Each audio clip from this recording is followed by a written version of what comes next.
Assalamualaikum warahmatullahi wabarakatuh. Izin lapor Ketua Tim Pemberdayaan dan Kelembagaan Masyarakat Desa dan teman-teman tim. Saya ingin melaporkan beberapa isu utama hasil pemetaan. Di antaranya adalah berkaitan dengan isu pengelolaan sampah, percepatan penurunan stunting, dan ketahanan pangan. Nah, ini dapat saya laporkan hasil pemetaan dari jumlah penggerak lokal di desa yang berhasil kita inisiasi adalah sebanyak 537 tim atau kelompok yang terdiri dari 1.531 orang. Ada sekitar 537 inisiatif yang terdiri dari inisiatif sosial, ekonomi maupun lingkungan, serta ada 240 kurang lebih jejaring atau kemitraan yang kemitraan pentahelik yang diinisiasi oleh teman-teman fasilitator. Nah, untuk unsur penggerak lokal ini juga terdiri dari unsur LKD yang ada di desa-desa dan unsur masyarakat lainnya, misalnya kelompok-kelompok, misalnya kelompok Pokdarwis, seperti dan kelompok-kelompok lainnya yang bergerak di desa seperti itu.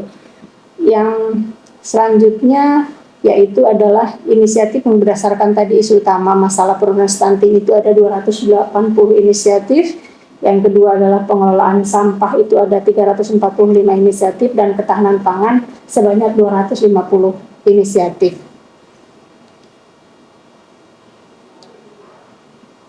Nah, ini jika kita angkat kategori inisiatif berdasarkan isu, yaitu adalah pengelolaan sampah dan kelestarian lingkungan, upaya tanggap bencana, pendampingan UMKM, dan ada banyak inisiatif isu yang terkait tadi.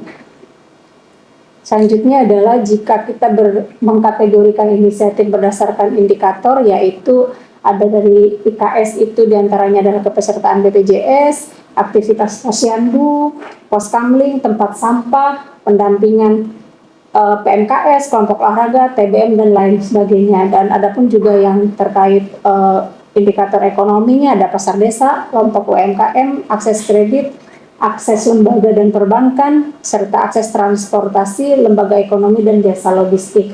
Nah, untuk inisiatif di bidang lingkungan, ini kita kelompokkan ada mitigasi potensi bencana, penyelesaian masalah, pencemaran lingkungan air, tanah dan udara, dan serta penanganan kejadian bencana alam. Nah, ini rekomendasi dan tindak lanjut yang akan kita lakukan di tahun 2025 sampai dengan akhir tahun ini, dan kita akan lanjutkan pada 2026, yaitu terkait keberlanjutan dari pengelolaan inisiatif-inisiatif tadi yang nanti akan kita kolaborasikan pelaksanaannya dengan unsur pemerintah desa, lembaga kemasyarakatan desa, serta kelompok-kelompok yang sudah diinisiasi oleh teman-teman fasilitator kita.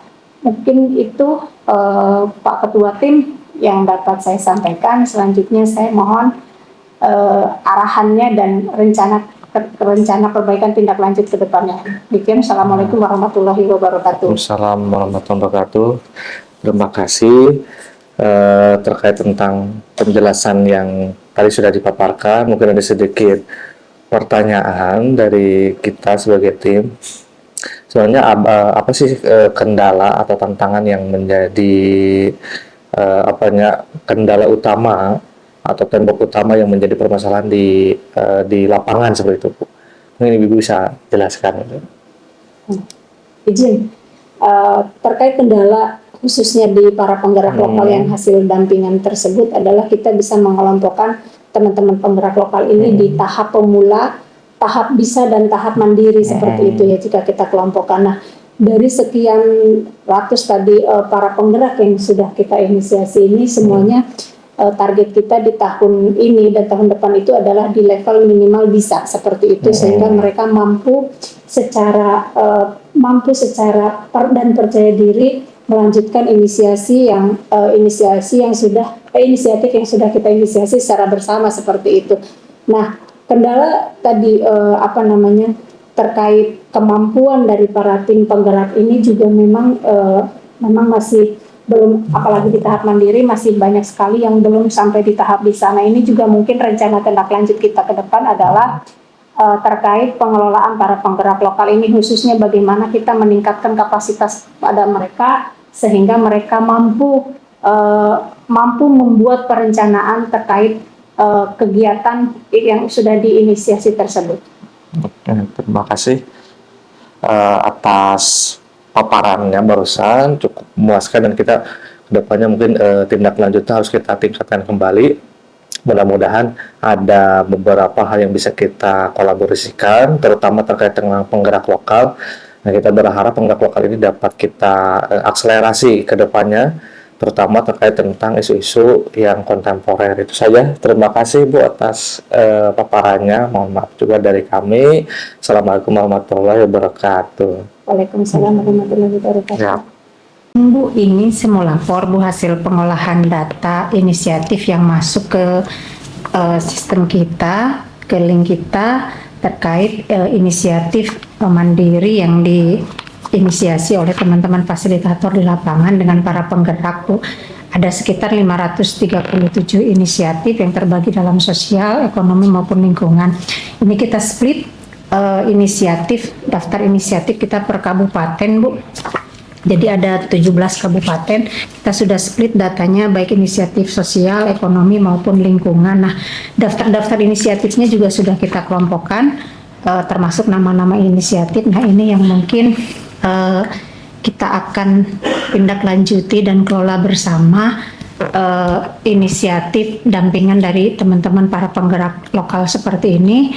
Kedepannya akan seperti apa yang memang yang harus kita rawat Bu dalam 1 sampai akhir tahun 2025 ini, dan kita juga mungkin nanti tindak lanjut tahun 2026 apa saja yang memang nanti bisa kita lakukan terkait pendampingan mereka, dan mungkin juga minta saran dari Ibu apakah nanti untuk prioritas intervensi pendampingan terhadap inisiatif-inisiatif ini di akhir tahun sampai akhir di perubahan anggaran ini sampai dengan di 2026 ini kita prioritasnya mau kemana dulu Bu? Apakah nanti mau kita ke ekonomi dulu atau lingkungan dulu atau sosial dulu, dan apakah kita intervensi ke kabupaten-kabupaten yang mana dulu, misalnya yang lingkungan apakah kita mau ke yang desa perbatasan dulu kah, atau yang inisiatif-inisiatif yang pengelolaan lingkungan khususnya di wilayah Das Citarum. Mungkin itu saya mohon masukannya Bu, sarannya terkait kegiatan yang akan dilaksanakan di anggaran perubahan dan rencana kerja kita di tahun 2026 seperti itu. Oke, ya ini Bu Ade dari kan kemarin berkas ini ada di meja. Sempat pertanyaan saya adalah ini kan hasil pemetaan inisiatif, inisiatif terkait dengan dampingan fasilitator pemberdayaan. Tadi Ibu sudah mengkategorikan 537 inisiatif itu dibagi untuk inisiatif yang bidang sosial, kemudian lingkungan dan juga ekonomi. Kalau untuk pemetaan mungkin metodenya sudah disepakati oleh Ibu, cuman ada beberapa hal yang memang perlu saya tekankan sebetulnya pada saat nanti pemetaan inisiatif. Mungkin nanti Ibu bisa tambahkan sebetulnya pemetaan inisiatif ini diinisiasi oleh siapa gitu, diinisiasi bersama fasilitator pendamping atau berupa perorangan atau nanti berupa kelompok gitu ya Bu ya. Nah, inisiatif ini sih sebetulnya dari inisiatif ini kan dibangun atas berdasarkan kebutuhan dari pemetaan awal, kebutuhan identifikasi masalah yang dihadapi oleh desa. Nah, ini saya sudah setuju sebetulnya, cuma nanti di dalam proses analisisnya pada saat nanti proses Ibu mengembangkan inisiatif itu mungkin diceritakan kembali ya Bu, kenapa inisiatif ini muncul, alasannya seperti apa, kenapa kok sosial misalnya memiliki proporsi yang lebih banyak. Kemudian misalnya ekonomi juga kenapa memiliki inisiatif seperti itu. Dan kemudian kita bisa evaluasi juga seberapa besar sebetulnya dampak inisiatif itu nanti kalau kita dilakukan nih, karena ini keren banget kan, banyak banget nih. Ini ada beberapa desa memiliki inisiatif, dan kemudian juga nanti Ibu petakan inisiatif-inisiatif yang memiliki kriteria atau dibilang desa-desa yang memiliki format atau inisiatif yang sama Bu. Jadi kita kategorikan. Jadi pada saat menjalankan inisiatif, ternyata masalahnya sama. Kita klasterkan gitu. Jadi desa itu kita satukan yang memiliki masalah yang sama dengan inisiatifnya yang sama misalnya. Jadi skalanya lebih besar gitu. Gimana kalau kira-kira saran saya seperti itu Bu Ade? Ya memang bagusnya seperti itu Bu. Terima kasih atas sarannya dan memang itu juga menjadi perencanaan yang sempat kita bicarakan juga dengan anggota tim terkait pengelolaan daripada inisiatif ini. Dan mungkin juga Bu inisiatif ini juga kan sekarang lagi ini Bu, lagi ada isu terkait kita mau acara anugerah Gapura Sri Baduga seperti apakah nanti mungkin inisiatif-inisiatif yang nanti kita bisa akan bantu elaborasi nanti. juga akan kita elaborasi dengan tim, apakah nanti mungkin inisiatif-inisiatif unggulan juga mungkin bisa menjadi salah satu nilai tambah mungkin nanti pada desa atau kelurahan yang akan kita evaluasi terkait kinerjanya ya Bu ya, mungkin seperti Jadi itu. kita masuk skala inovasi ya. Siap. Jadi kewenangan desa untuk bisa menunjukkan inovasi, inisiatif itu menjadi inovasi. Siap. Diharapkan ya nanti Ibu juga jangan lupa memetakan before and afternya seperti apa. Oke Bu? Oke, siap. Terima Ya. kasih ya Bu Mohon ya Bu. sarannya, Bu ya. Sama-sama. Tinggal saya laporannya aja. Perkenalkan Bapak Ibu, saya Ade Sutini, saya dari DPM Desa Provinsi Jawa Barat. Hari ini saya diundang ke Desa Margahayu, Kecamatan Banjaran, Kabupaten Bandung untuk sedikit berbagi ilmu tentang isu-isu yang saat ini kebetulan lagi tren di Jawa Barat ya Bapak dan Ibu semuanya.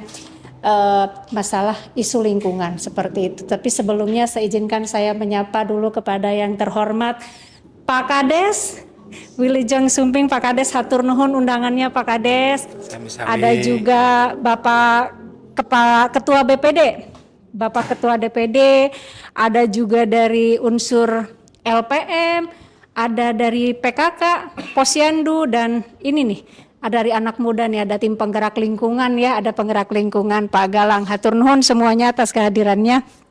Bapak dan Ibu semuanya, hari ini yang ingin saya sampaikan adalah terkait pengelolaan sampah terpadu berbasis pertanian berkelanjutan.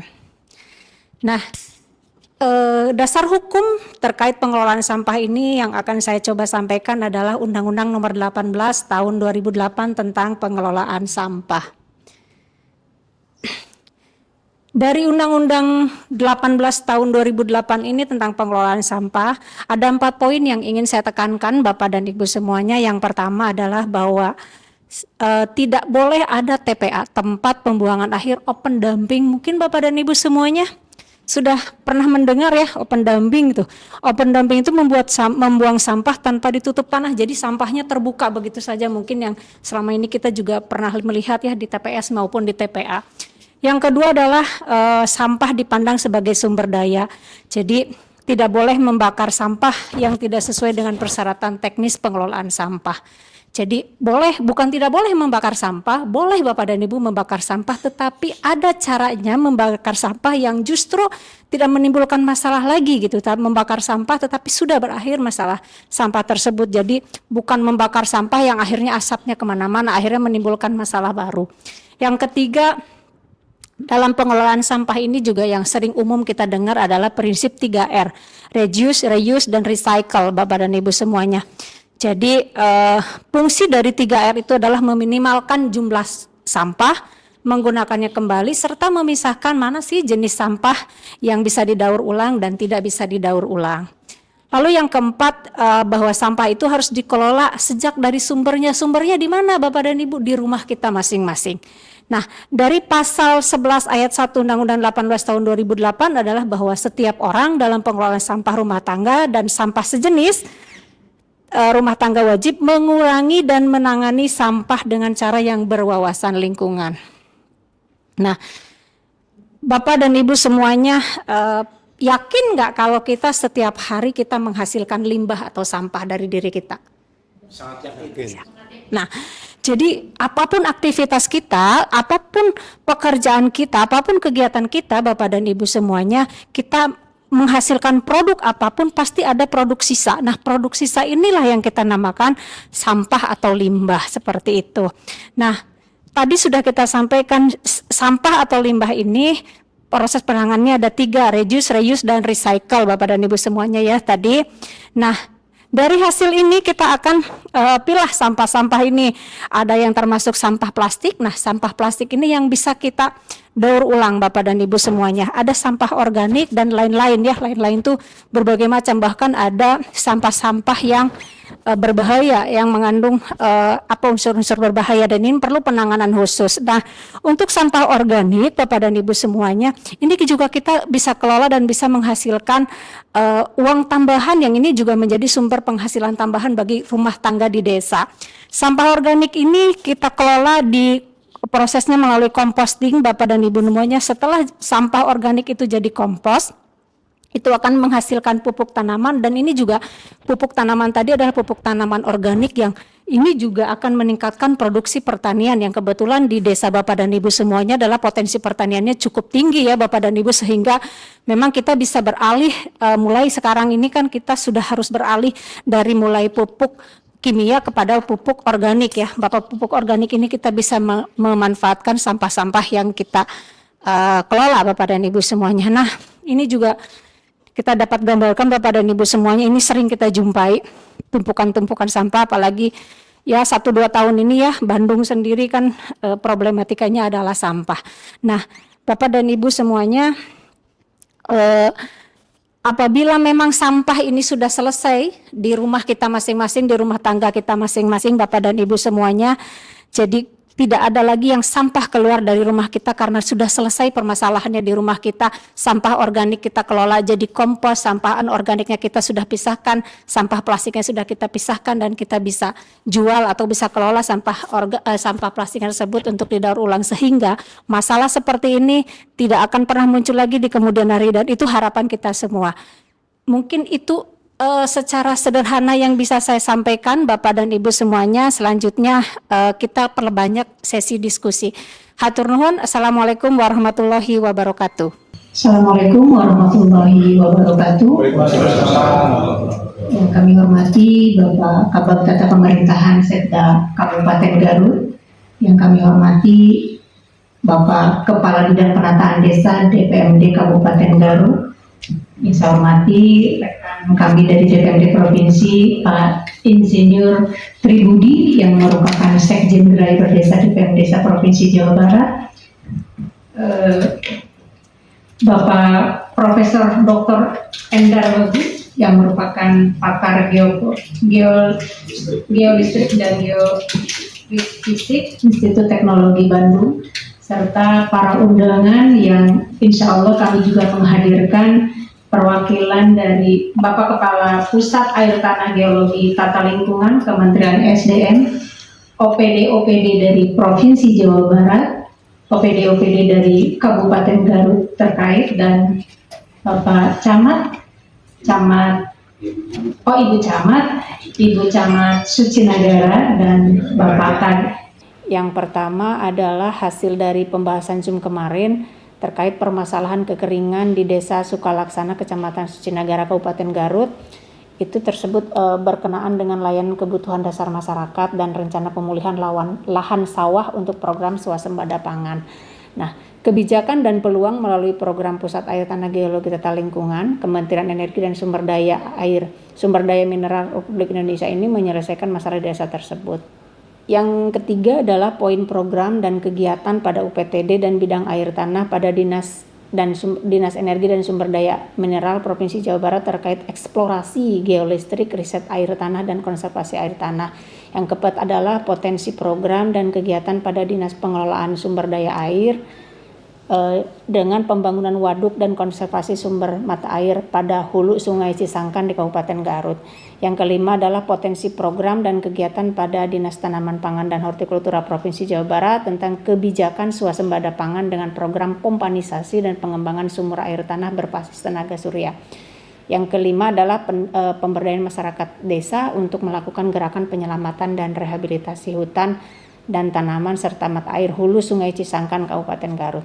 Adapun poin-poin penting dalam rapat yang menjadi masukan dan catatan kami waktu itu, yang pertama adalah bahwa akan disusun rencana kerja bersama multi pihak dalam jangka pendek, jangka menengah maupun jangka panjang, serta akan melakukan komunikasi dengan Bupati dan pemerintah Kabupaten Garut yang sedang kita tindak lanjuti hari ini, Bapak dan Ibu semuanya, untuk mendorong partisipasi masyarakat maupun perangkat daerah di Kabupaten Garut khususnya. Yang kedua, pasca pertemuan kita dari sini, kita akan melakukan kunjungan lapangan, visitasi ke Desa Sukalaksana, Kecamatan Sucinagara, Kabupaten Garut, dengan melibatkan berbagai pihak sesuai tupoksi untuk mengidentifikasi permasalahan dan cara penanganan kekeringan secara lebih detail, cepat dan sistematik, baik di tingkat pusat, provinsi maupun kabupaten. Dan beberapa pihak yang menjadi masukan dan dapat dilibatkan dalam kegiatan ke Desa Sukalaksana antara lain Balai Besar Wilayah Sungai, dari BBWS, Dinas Kehutanan, Dinas Perumahan, Dinas Pekerjaan Umum Kabupaten Garut, Dinas Pemberdayaan Masyarakat Kabupaten Garut, serta Dinas Pertanian itu dari unsur kabupaten, dan dari provinsi tadi sudah kami sebutkan dinas-dinas, ada Dinas ESDM, seperti itu ya. Hasil dari nanti pemetaan di lapangan, Bapak dan Ibu semuanya, kita akan mencari solusi secara bersama dengan kolaborasi multi pihak bagaimana menyelesaikan masalah kekeringan.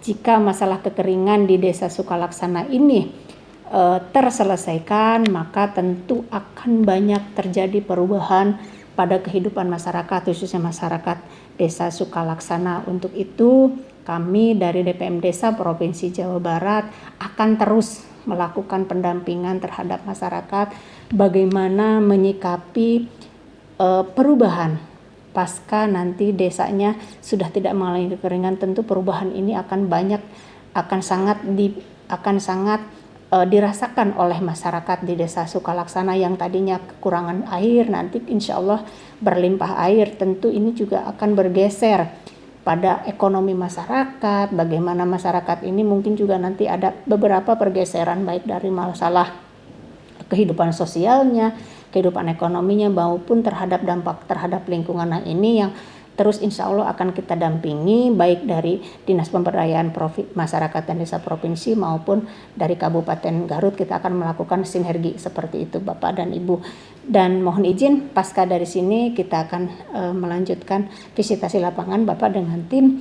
Demikian mungkin yang dapat saya sampaikan. Hatur nuhun. Assalamualaikum warahmatullahi wabarakatuh. Assalamualaikum warahmatullahi wabarakatuh. Waalaikumsalam warahmatullahi wabarakatuh. Izin Pak Ketua Tim, saya ingin melaporkan Pak terkait evaluasi penyelenggaraan pelatihan kepada masyarakat, khususnya masyarakat dari unsur penggerak lokal Pak, yang sudah kita laksanakan di minggu kemarin Pak, terkait sinergi pemerintah dan masyarakat desa dalam penanganan isu prioritas yang saat ini lagi ini Pak, masalah persampahan dan stunting. Nah, seperti kita ketahui ya Pak ya, bahwa memang ada dua isu utama yang memang perlu kita tangani di Jawa Barat ini terkait yang pertama adalah pengelolaan sampah, yang kedua adalah percepatan penurunan stunting. Nah, diharapkan dalam dua isu ini sesuai core business bidang kita Pak, bahwa kita ingin meningkatkan partisipasi masyarakat khususnya dalam pengelolaan dua isu utama tersebut. Nah, maksud dari kegiatan penyelenggaraan pelatihan yang sudah kita laksanakan adalah bahwa kegiatan ini bisa terlaksana melalui pelibatan unsur penggerak yang ada di desa, pemerintah desa maupun unsur LKD dari wilayah-wilayah desa dampingan program yang ada di Dinas Pemberdayaan Masyarakat dan Desa Provinsi Jawa Barat, dalam rangka tadi Pak meningkatkan pendampingan dari para penggerak lokal dan optimalisasi kapasitasnya secara kolektif untuk pengelolaan inisiatif dari pembangunan desa yang berkelanjutan. Saya menyampaikan juga Pak bahwa ada 5 tujuan dari kegiatan pelatihan yang kemarin kita laksanakan itu Pak. Yang pertama adalah menguatkan kemandirian penggerak lokal sebagai pelaku pendampingan masyarakat desa dengan pengelolaan inisiatif pembangunan desa baik di bidang ekonomi, sosial, dan lingkungan. Yang kedua adalah meningkatkan kapasitas kepemimpinan penggerak lokal dalam menyusun strategi pengelolaan dan pengembangan inisiatif mulai dari perencanaan, implementasi, evaluasi, serta keberlanjutannya. Yang ketiga adalah membekali para penggerak lokal dengan contoh-contoh praktik baik dalam pemberdayaan masyarakat desa sehingga penggerak lokal ini memiliki keterampilan untuk mengelola inisiatif pembangunan desa secara mandiri. Selanjutnya adalah mendorong bagaimana pemerintah desa dan lembaga kemasyarakatan desa yang ada dalam mendukung inisiatif-inisiatif tadi yang dikelola dan dikembangkan oleh para penggerak nih untuk menjamin keberlanjutannya, terutama tadi Pak dalam penanganan dua isu utama, permasalahan sampah dan permasalahan stunting. Yang terakhir tujuannya adalah tersusunnya rencana kerja tindak lanjut oleh para penggerak nih pasca pelatihan ini apa yang akan disusun, apa yang akan ditindaklanjuti ke depannya seperti itu. Nah, sasaran dari kegiatan kemarin seperti yang Pak Ketua ketahui juga bahwa sasaran kemarin itu adalah para penggerak yang ada di desa.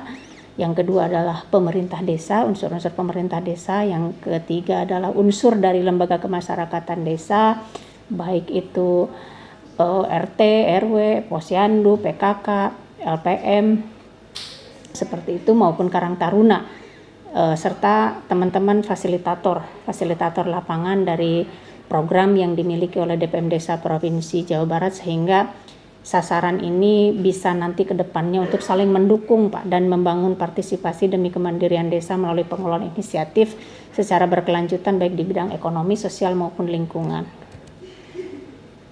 Nah, kemarin ada tiga materi yang disampaikan Pak dari para narasumber seperti yang tadi disampaikan, yaitu yang pertama adalah terkait kita kolaborasi juga menghadirkan narasumber dari Dinas Pendidikan Provinsi Jawa Barat terkait program-program strategis Dinas Pendidikan Provinsi Jawa Barat dalam penanganan stunting dan pengelolaan sampah hingga di lingkup desa. Yang selanjutnya adalah materi tentang gerakan masyarakat membangun potensi desa melalui peduli lingkungan dan kebencanaan, yang narasumbernya dari Gempita Berlian. Selanjutnya adalah narasumber yang ketiga adalah narasumber dari best practice dari desa yang terkait praktik baik pengelolaan sampah dan pencegahan stunting. Ini diwakili oleh penggerak dari Kabupaten Cirebon Pak, seperti itu. Nah, selanjutnya yaitu kepesertaan.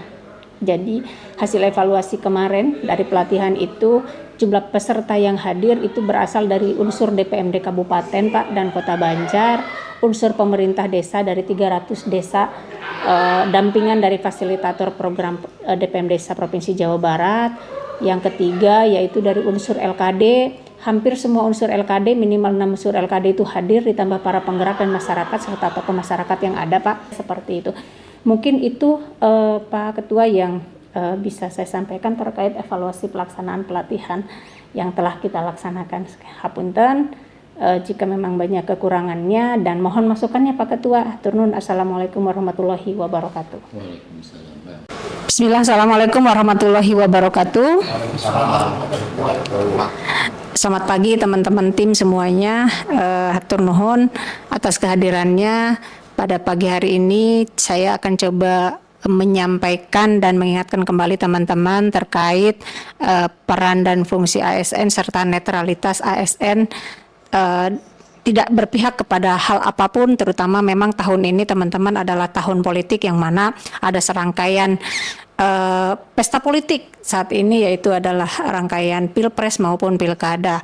Nah, kembali mengingatkan teman-teman sebagai fungsi kita sebagai ASN itu menurut Undang-Undang Nomor 5 Tahun 2024 Pasal 10, yaitu ada 3 fungsi ASN. Yang pertama adalah pelaksana kebijakan publik, yang kedua pelayan publik, dan yang ketiga perekat dan pemersatu bangsa. Jika berbicara tugas pegawai ASN menurut pasal 11-nya dari Undang-Undang Nomor 5 Tahun 2014, yaitu yang satu adalah melaksanakan kebijakan publik, yang kedua memberikan pelayanan yang profesional dan berkualitas serta mempererat persatuan dan kesatuan negara kesatuan Republik Indonesia. Nah, untuk yang poin yang pertama dan yang kedua dari tugas ASN adalah selalu mencerminkan perilaku yang berakhlak. Nah, berbicara tentang kedudukan pegawai ASN, Bapak dan Ibu semuanya, yang pertama adalah pegawai ASN berkedudukan sebagai unsur aparatur negara, di mana pegawai ASN ini harus mematuhi peraturan perundang-undangan yang berlaku di negara kita. Yang kedua adalah pegawai ASN harus bebas dari pengaruh dan intervensi semua golongan dan partai politik. Nah, ini yang menjadi penekanan kita pada pembahasan pagi hari ini, bahwa ada 3 poin penekanan, yaitu yang pertama, pegawai ASN dilarang menjadi anggota dan atau pengurus partai politik. Yang kedua adalah pegawai ASN dilarang menjadi anggota dan atau pengurus ormas yang berafiliasi kepada partai politik. Yang ketiga yaitu pegawai ASN dilarang menunjukkan keberpihakan kepada para peserta pemilu dan pilkada kepada masyarakat. Ini tugas dan fungsi ASN ya teman-teman, kita bisa lihat pada pasal 30 maupun pasal 31. Di antaranya adalah pasal 31 ini adalah menjaga, ada komisi aparatur sipil negara ya teman-teman. Salah satu tugas dari KASN ini adalah menjaga netralitas. Apa sih yang dimaksud dengan netralitas ASN? Teman-teman semuanya, netralitas ASN dari Undang-Undang Nomor 5 Tahun 2014 pada pasal 2 huruf F, yaitu penyelenggaraan kebijakan mengenai penyelenggaraan kebijakan dan manajemen ASN berdasarkan pada asas netralitas. Yang dimaksud dengan asas netralitas adalah bahwa setiap pegawai ASN tidak berpihak dari segala bentuk pengaruh manapun dan tidak memihak kepada kepentingan apapun atau siapapun. Pasal 9-nya bahwa pegawai ASN harus bebas dari pengaruh dan intervensi semua golongan dan partai politik. Nah, ini yang pasal 287 ini terkait dengan sanksi apabila kita berpihak sebagai ASN, yaitu PNS akan diberhentikan tidak dengan hormat karena menjadi anggota dan atau pengurus partai politik. Nah, ini beberapa ketentuan peraturan perundang-undangan ya teman-teman terkait netralitas ASN. Jadi penekanannya adalah, makanya di bawah teman-teman semuanya, PNS dilarang memberikan dukungan kepada calon presiden, wakil presiden, calon kepala daerah, calon wakil kepala daerah, calon anggota dewan, calon baik dari tingkat DPR RI maupun DPD ya teman-teman, maupun DPRD tingkat 1 maupun tingkat 2. Dilarang tadi banyak kegiatan, dilarang ikut kampanye, menjadi peserta kampanye, seperti itu yang membuat keputusan mengadakan kegiatan-kegiatan yang mengarah kepada dukungan salah satu pihak, itu tidak boleh teman-teman. Nah, apa sih penyebab perilaku ASN ini tidak netral, terutama di dalam pilkada yang sudah lewat di tahun 2020 ini? Yang pertama ternyata presentasinya karena ikatan persaudaraan, mungkin antara keluarga kita teman-teman ada yang memang menjadi anggota partai politik tertentu atau apapun. Nah, ini juga menjadi kontribusi ya, penyebab salah satu kenapa sih ASN ini tidak netral tadi, karena ikatan persaudaraan. Lalu persentase yang urutan kedua itu karena kepentingan karir gitu ya teman-teman. Dan ini juga banyak terjadi di ASN, karena untuk kepentingan karir akhirnya kita bertindak keberpihakan kepada salah satu pihak. Nah, ini yang kembali ingin kami tekankan bahwa ini tidak boleh dilakukan oleh teman-teman ASN. Yang ketiga adalah karena kesamaan latar belakang. Tadi misalnya karena sama-sama daerah ini, daerah itu ya, sama-sama satu organisasi misalnya, itu dari. Yang keempat adalah hutang budi. Ternyata ada juga karena faktor hutang budi. Dan yang kelima adalah karena tekanan pasangan calon. Mungkin tadi ya ada intimidasi tertentu mungkin yang mudah-mudahan tidak terjadi pada ASN di Jawa Barat khususnya. Nah, ini juga ternyata ada pihak-pihak juga ya yang maksudnya yang dominan nih mempengaruhi kenapa sih seorang ASN tidak bisa netral. Nah, ini ternyata ada tim ses yang di sekitar 31,96%. Yang kedua adalah ada atasan ASN tersebut. Yang ketiga adalah pasangan calon pilkada, parpol, pengusung dan lainnya. Nah, ini ada beberapa langkah-langkah pencegahan teman-teman semuanya yang memang salah satu juga caranya seperti ini adalah merupakan langkah pencegahan, yaitu terkait internalisasi dan institusionalisasi ya teman-teman. Nah, ini juga kegiatan sosialisasi seperti ini juga merupakan langkah pencegahan. Nah, jadi teman-teman mengingatkan kembali, apabila kita sebagai ASN melakukan tadi pelanggaran terhadap netralitas tersebut, kita memihak kepada salah satu pihak, maka akan kembali kita kita akan diberikan sanksi sesuai peraturan pemerintah nomor 94 tahun 2021 tentang disiplin pegawai negeri sipil. Mungkin itu teman-teman yang ingin saya sampaikan. Mudah-mudahan kita semua bisa terhindar dari tadi keberpihakan terhadap salah satu pihak. Hatur nuhun. Assalamualaikum warahmatullahi wabarakatuh.